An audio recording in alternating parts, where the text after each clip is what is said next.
आज हम पढ़ेंगे यूनिट 6 जिसका टॉपिक है the living organism characteristics and habitats. जीवों की विशेषताएं और उनके आवास। इसमें हम पढ़ेंगे हैबिटेट एंड अडेप्टेशन बेसिकली। तो क्या आपने कभी सोचा है कि ऊंट रेगिस्तान में कैसे रहते हैं या मछलियां पानी में कैसे तैरती है और सांस लेती है। हर जीव अपने आसपास के वातावरण के अनुसार खुद को ढाल लेते हैं, इसी को हम एडेप्टेशन कहते हैं।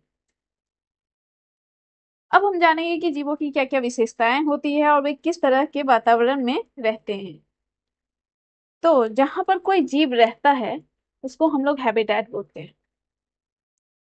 जो ऑर्गेनिज्म होते हैं अपने भोजन, पानी, हवा, आश्रय और बाकी जरूरतों के लिए अपने हैबिटेट पे डिपेंडेंट होते हैं। हैबिटेट के दो टाइप्स होते हैं, टेरेस्ट्रियल हैबिटेट और एक्वेटिक हैबिटेट। टेरेस्ट्रियल हैबिटेट का एग्जांपल देखें तो उसमें कवर करता है forest, grassland, desert, mountain region. जबकि एक्वेटिक हैबिटेट्स में आते हैं ponds, swamps, lakes, rivers and oceans. Ecosystem ecosystem के बेसिकली दो कंपोनेंट्स होते हैं, बायोटिक कंपोनेंट जीवित घटक और एबायोटिक कंपोनेंट निर्जीव घटक। तो बायोटिक कंपोनेंट में आता है एनिमल, प्लांट, जबकि एबायोटिक कंपोनेंट में आता है soil, air, water, heat, sunlight. अब बात करेंगे टेरेस्ट्रियल हैबिटेट की। तो इसमें जो पहला है वो आता है डेजर्ट में, हम डेजर्ट की बात करेंगे। तो डेजर्ट में क्या होता है कि यहाँ दिन में बहुत गर्मी रहती है। सांप और चूहे जो होते हैं वो दिन में बालू में गहरे बिलों में छिपे रहते हैं। किस लिए? क्योंकि वहां पे कुछ ज्यादा इंटेंस हीट होता है, इस वजह से वो बालू में बहुत ही डीप बिल करके उसी में रहते हैं और रात के दौरान ही बाहर आते हैं। अब जो डेजर्ट में जो प्लांट्स होते हैं उनके लीव्स जो है, क्या होता है कि या तो नहीं होते हैं, या तो बहुत छोटे होते हैं, या तो कांटों के फॉर्म में होते हैं, जिससे इसमें पानी का नुकसान कम होता है। तो ये हेल्प करता है लीव्स को। फोटोसिंथेसिस जो होता है डेजर्ट के प्लांट में वो स्टेम के द्वारा होता है। और स्टेम जो है एक वैक्सी लेयर से कवर होता है, ठीक वैक्सी लेयर से कवर होता है, जो कि इसको वाटर को रिटेन करने में हेल्प करता है। मोस्टली जो डेजर्ट प्लांट होते हैं उसके जो रूट्स होते हैं वो काफी गहरे होते हैं, ताकि वो सॉइल से जो है वाटर एब्जॉर्ब कर सके। अब बात करेंगे माउंटेन रीजन की। माउंटेन रीजन की बात करेंगे तो ये बहुत ही ज्यादा कोल्ड और तेज हवा वाला क्षेत्र होता है। इसके जो ट्रीज होती हैं वो कोन शेप्ड होती है, उसके जो ब्रांचेस होते हैं वो स्लोपिंग होते हैं, और जो पत्तियां होती है वो सुई जैसी होती है। और जो वहां के एनिमल होता है वो उसकी स्किन जो है काफी थिक होती है और फर होते हैं, ताकि जो वहां का जो एरिया है वो काफी कोल्ड होता है, तो उससे प्रोटेक्ट करने के लिए इनके जो स्किन है वो काफी थिक और फर दिए जाते हैं ताकि ये खुद को प्रोटेक्ट कर सके। फॉर एग्जाम्पल के लिए हम लोग स्नो लेपर्ड देख सकते हैं। अब बात करते हैं हम लोग एक्वेटिक हैबिटेट की, जिसमें कि पहला है फिश।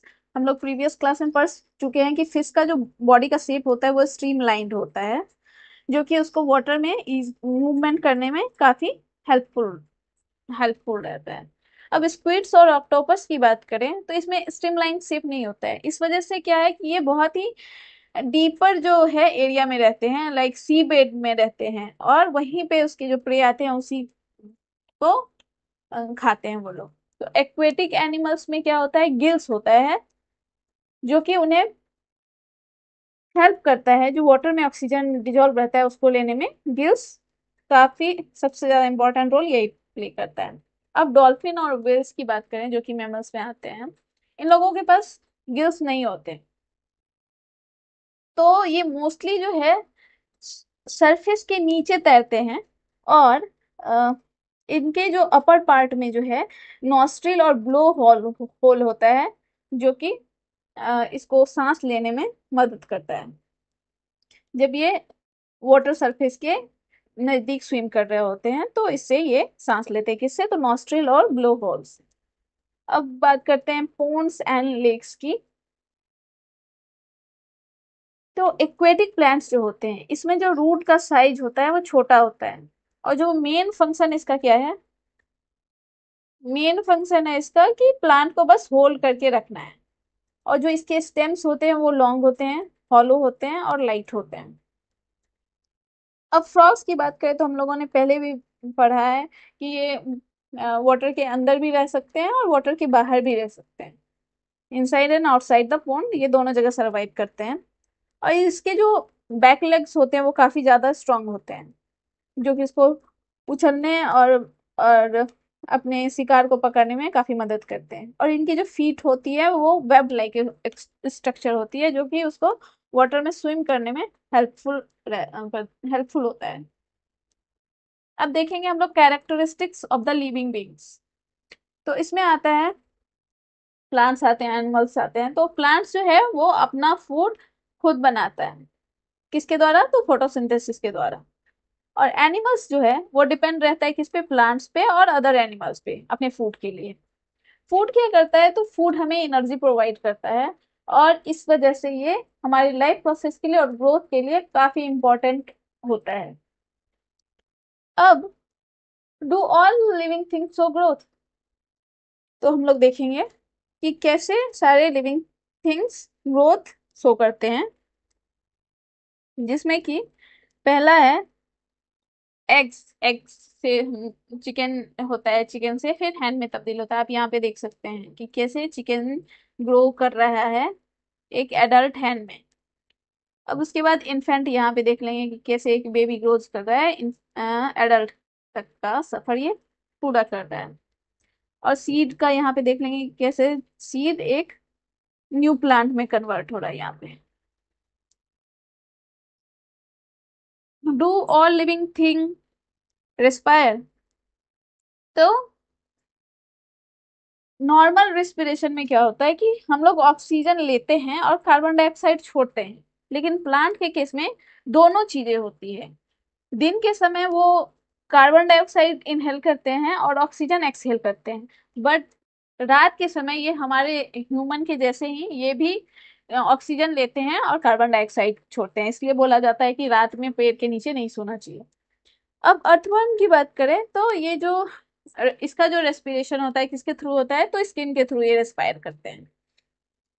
अब बात करते हैं स्टिमुलाई की। तो क्या है कि जब सराउंडिंग में चेंजिंग आता है तो कैसे उसको रेस्पॉन्ड करता है, उसको हम लोग अ, मतलब किसी भी ऑर्गेनल का बॉडी जो है वो कैसे रिस्पॉन्ड करता है, उसको स्टिमुलाई कहते हैं। जैसे कि एग्जांपल में देखेंगे मिमोसा, जिसको छुई मुई भी बोलते हैं, touch me not.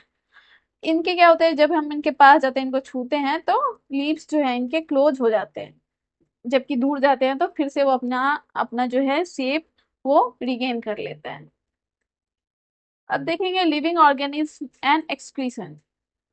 The process of getting rid of wastage by organism excretion कहलाता है। प्लांट्स के केस में क्या होता है, कुछ प्लांट्स ऐसे होते हैं जो वेस्ट प्रोडक्ट को अपने पार्ट्स में ही रखते हैं, और जबकि कुछ प्लांट्स ऐसे होते हैं जो अपने वेस्ट प्रोडक्ट को सेक्रेशन के फॉर्म में रिमूव कर देते हैं। तो आगे क्या है, do all living things reproduce their own kind. तो इसमें देखेंगे कि एनिमल रिप्रोड्यूस करता है, बर्ड्स जो है एग ले करता है, एनिमल्स जो है अपने जैसा ही दूसरा ऑर्गेनिज्म बनाता है।